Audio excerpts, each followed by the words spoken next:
Good morning students. हम class 8th में पढ़ रहे थे धर्मनिरपेक्षता के बारे में।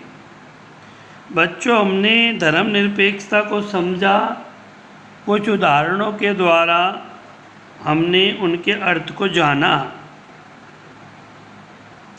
देखो बेटा, हम पढ़ रहे थे कि एक राज्य का धर्म में क्या सहयोग होता है, धर्म में किस प्रकार हस्तक्षेप वो कर सकता है। राज्य का हस्तक्षेप सहायता के रूप में भी हो सकता है।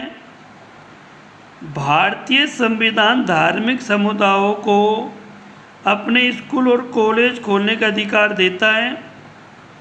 गैर प्राथमिकता के आधार पर राज्य से उन्हें सीमित आर्थिक सहायता भी मिलती है।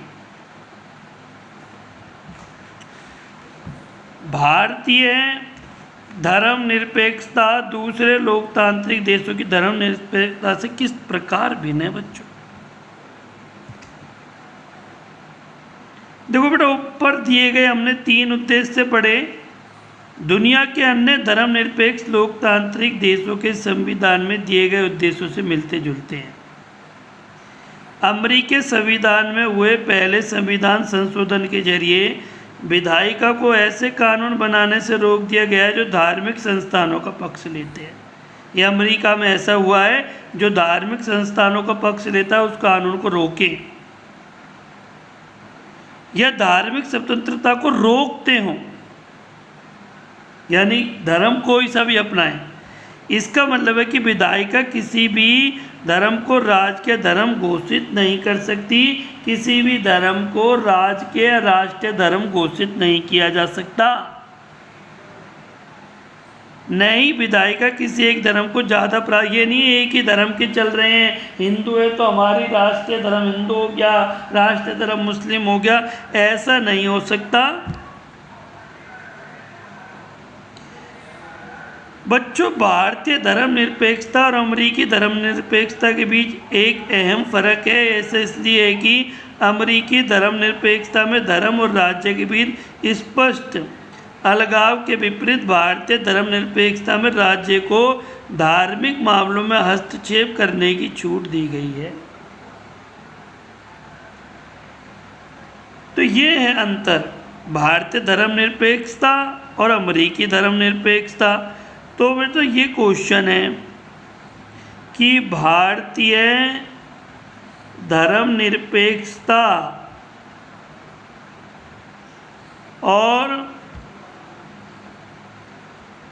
अमेरिकी धर्मनिरपेक्षता में एक फ़र्क बताओ। तो ये फ़र्क है बेटा, भारतीय धर्मनिरपेक्षता और अमेरिकी धर्मनिरपेक्षता में। अब आप पढ़ चुके हैं किस तरह संविधान ने छुआछूत को ख़त्म करने के लिए हिंदू धार्मिक क्रियाकलापों में हस्तक्षेप किया है। भारतीय धर्मनिरपेक्षता में राज्य धर्म से अलग हो, लेकिन धर्म से उसका फैसला सैद्धांतिक है। वह किसी भी धर्म के मामलों में हस्तक्षेप कर सकता है, लेकिन वहाँ पर किसी धर्म को हानि नहीं पहुँचती। भारतीय राज्य धर्मनिरपेक्ष और धार्मिक वर्चस्व को रोकने के लिए कई तरह से काम करता है। भारतीय संविधान अपने नागरिकों को मौलिक अधिकारों का आश्वासन देता है, उनके मौलिक अधिकारों का कोई हनन नहीं होगा। लेकिन इसका मतलब नहीं कि भारतीय समाज में इन अधिकारों का उल्लंघन बंद हो गया है, कि वो उल्लंघन बंद हो गया है, बल्कि वास्तव में ऐसे उल्लंघनों की वजह से ही हमारे सामने संवैधानिक व्यवस्था की ज़रूरत बनी हुई है। इस तरह के अधिकारों को होने का ज्ञान हमें इन अधिकारों को उल्लंघन के प्रति संवेदनशील बनाता है। जब कभी ऐसा होता है तो हम इसके खिलाफ सही कदम उठाने की क्षमता भी उसी से मिलती है कि हमारे धर्म को कोई हानि नहीं पहुंचाता। ऐसा कभी नहीं आया कि लोगों को धर्म की वजह से प्रताड़ित किया गया हो, धर्म की वजह से मारा गया हो, ऐसा कभी भी नहीं आएगा। बड़ा एक घटना है, फरवरी 2004 में फ्रांस में कानून बनाया गया। इस कानून में प्रावधान किया गया कि कोई भी विद्यार्थी इस्लामी बुर्का, यहूदी टोपी व बड़े बड़े ईसाई क्रॉस जैसे धार्मिक अथवा राजनीतिक चिन्हों या प्रतीकों को धारण करके स्कूल नहीं आएगा। इसका विरोध हुआ